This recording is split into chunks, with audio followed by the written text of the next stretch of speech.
Hello, Upper Darby School District. This is Superintendent of Schools, Dan McGarry. I'm happy to report that on January the 19th, we are going to make every effort to begin to bring back students here to our district. So far, we've attempted to take the most conservative approach, following the positivity rates in the community, listening to our public health officials in weekly meetings with those public health officials, making sure that our plans are in place to bring our students back to our schools. This video is meant to provide you with some of the factors, the mitigating factors that we're putting into place to protect our staff and to protect your students. Our first step will be bring back students in our kindergarten through third grade program on January the 19th. We are also bringing back students in our low incidence programs, our autistic support programs, our multi-disabled students, and students in our life skills programs, kindergarten through 12th grade.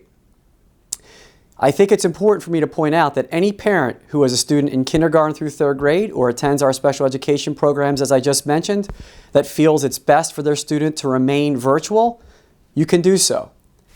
We are making our efforts to bring students back in our cohorts, 6 feet apart, masks will be required, and we have an expectation that proper hygiene will be taking place within our schools and at home. It's also important to continue to point out that if you are sick or your child is sick, you must stay home. We've also been working with Children's Hospital and the University of Pennsylvania on a plan to bring rapid antigen testing to our students and to our staff. In the next couple of weeks, we will put together another communication telling you how we plan on rolling out our efforts to put another mitigating factor in, such as rapid antigen testing. The reason we are going to try to do rapid antigen testing in our schools is so that we prevent any spread from asymptomatic staff or students that come to our schools. If you have any questions or concerns, please feel free to email me or your school principal. Thank you for your patience, and thank you for continuing to work with us as we make every effort to open our schools. Hello, Upper Darby community. My name is Ed Marshallek, and I'm the Assistant Superintendent of Student Services.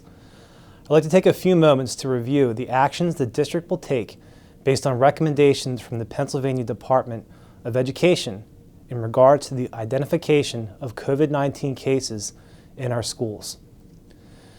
At this time, Delaware County remains in the substantial range for community transmission based on the Pennsylvania Department of Education thresholds. This means that Delaware County is recording an incident rate greater than 100 per 100,000 residents, or a percent positivity rate greater than 10%. Currently, Delaware County is above in both thresholds. The most current rates can be found on the Chester County Health Department website and reviewing the second section of the page titled The Green Phase, Protecting Our Progress. Data is updated weekly on Friday afternoon. The level of transmission is important as it will impact our actions when we identify COVID-19 cases in district buildings. As you can see, there are 3 categories that group schools based on total enrollment to include students in person and those who are learning virtually. Small schools are those with enrollment less than 500 students. Aronimink, Charles Kelly, Westbrook Park, the Kindergarten Center, Walter M. Senko would be in this category. Medium-sized schools are those with enrollment between 500 and 900 students. District schools in this category are Bywood, Garrettford, Highland Park, Hillcrest, Stonehurst Hills, and Primus. And finally, large schools with enrollment above 900 students. These schools are Beverly Hills Middle School, Drexel Hill Middle School, and Upper Darby High School.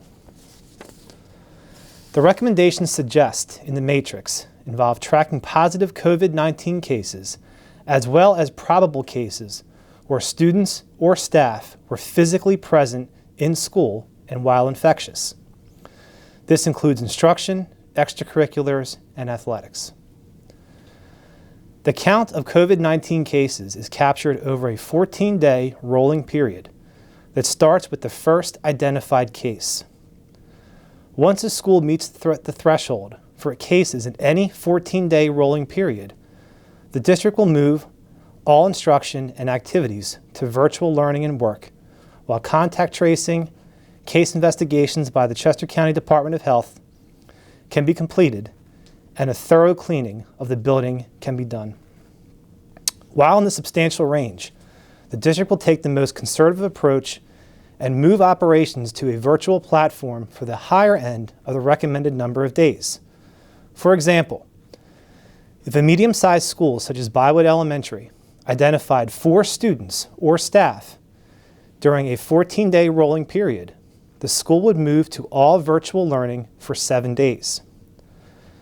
After the 7-day period, Bywood would then continue with in-person instruction and operations, and the 14-day rolling period would restart after the next identified COVID-19 case in the school.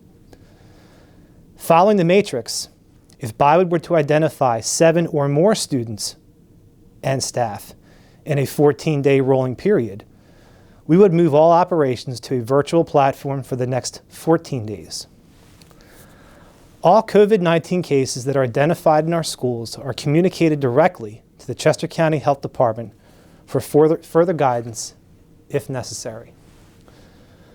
Please take some time to review the information on the Pennsylvania Department of Education's website related to information identifying COVID-19 cases in schools. I would also like to mention that the district is in the planning phase to implement rapid antigen testing in our schools to specific student populations and staff. We will communicate additional information on testing and the process for implementation once the tests become available and we are prepared to begin in the school setting. On a final note, for all of the Upper Darby school community, please remember to wear a mask, maintain social distance, and follow all safety protocols while on our school campus. For parents, please remember to monitor your child's health daily, including daily temperature checks. If your child is sick or displaying any symptoms consistent with COVID-19, please do not send them to school and communicate with your building principal and school nurse. Thank you. Hello, Upper Darby School District community, and Happy New Year. We are very excited that come January 19th, we are finally going to begin the process of transitioning back some of our elementary school students, specifically our kindergarten through 3rd grade students and students in our low incidence programs K to 12. We are doing this as the State Department of Health and Pennsylvania Department of Education have just recently updated their guidance on transitioning from a virtual instructional model to a flexible instructional model. We are very excited about this, and families still have the opportunity, even in kindergarten through 3rd grade, to opt into or to remain in a virtual learning format. For our families in kindergarten through 3rd grade and low incidence programs who are going to be transitioning back to in-person flexible instruction model, we do want you to know that the success of this is going to rely on our ability to follow protocols and the mitigation efforts put in place by the Center for Disease Control and Upper Darby School District.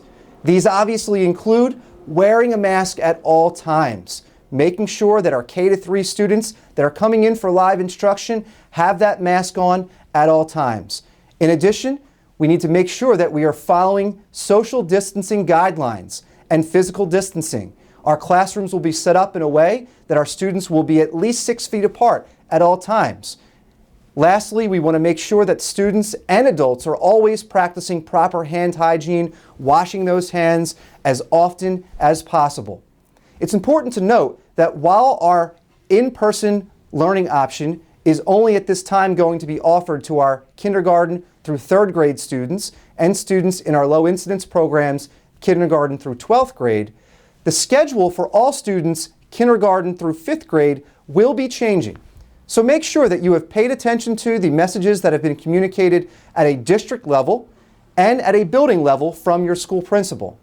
If you have any questions at all about specifics regarding the schedule or anything else, please do not hesitate to reach out to your child's building and specifically the building principal with any questions or concerns. Thank you very much, and we look forward to transitioning some students back to an in-person learning model, while at the same time giving our families the option of remaining virtual if they so choose. Good afternoon. My name is Forrest Tarver, and I oversee the Department of Transportation Services for the Upper Darby School District.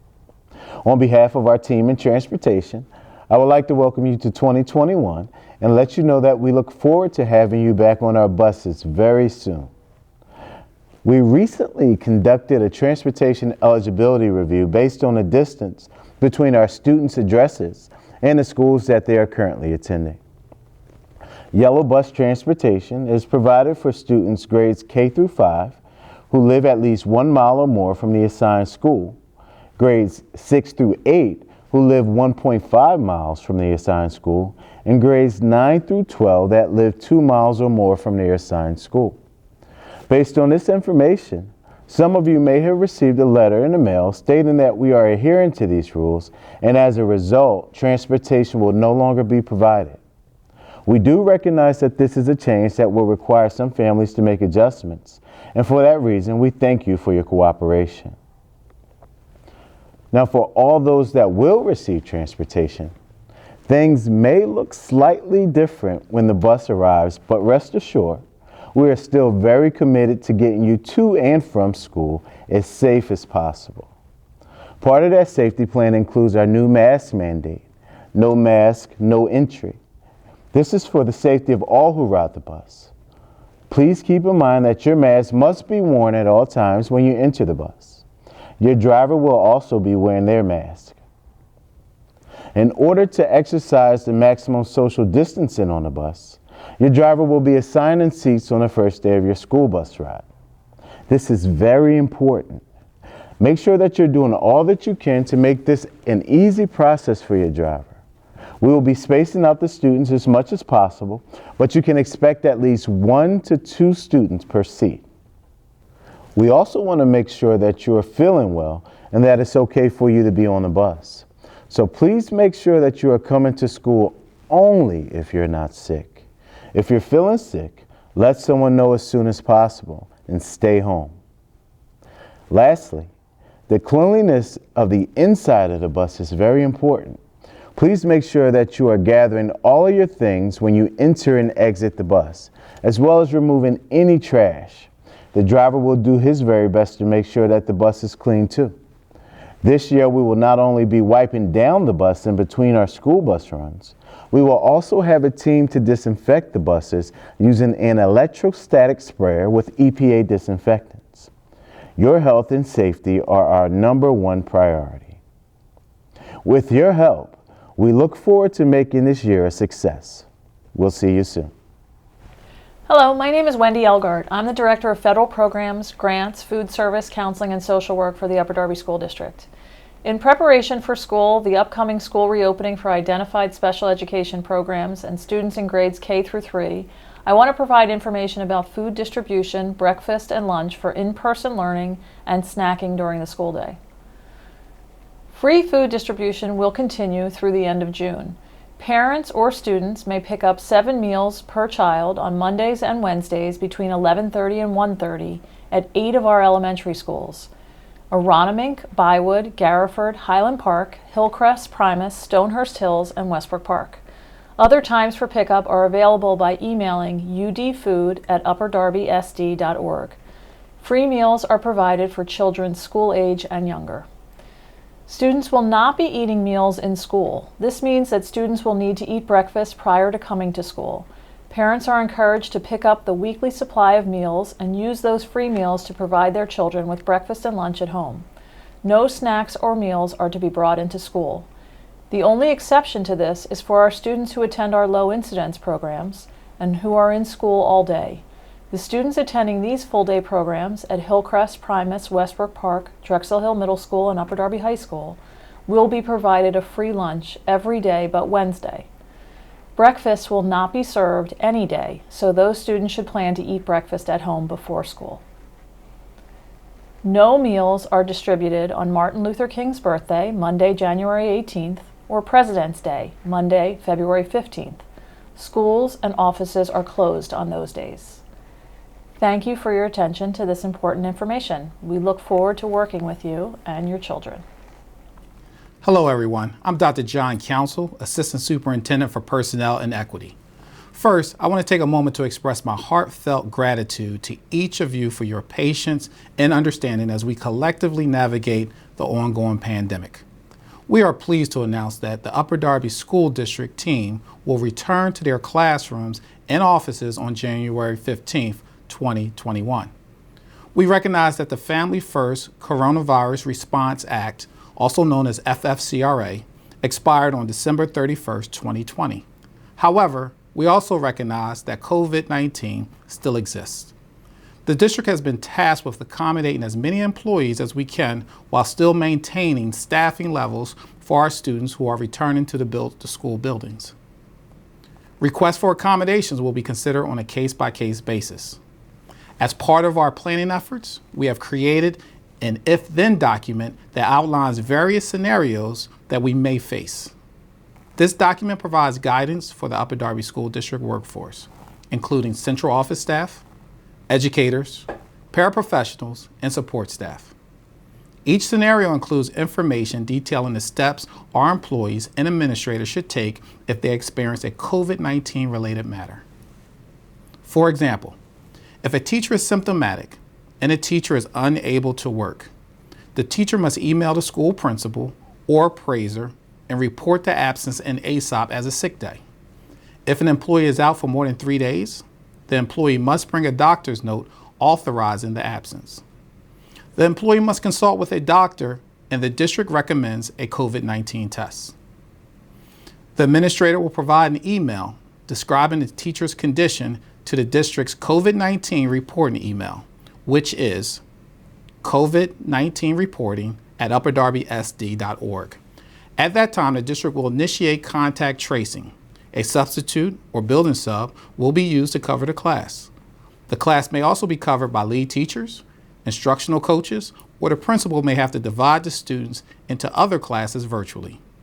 The principal may have to move a classroom, cohort, or shift to virtual learning instruction for a period of time.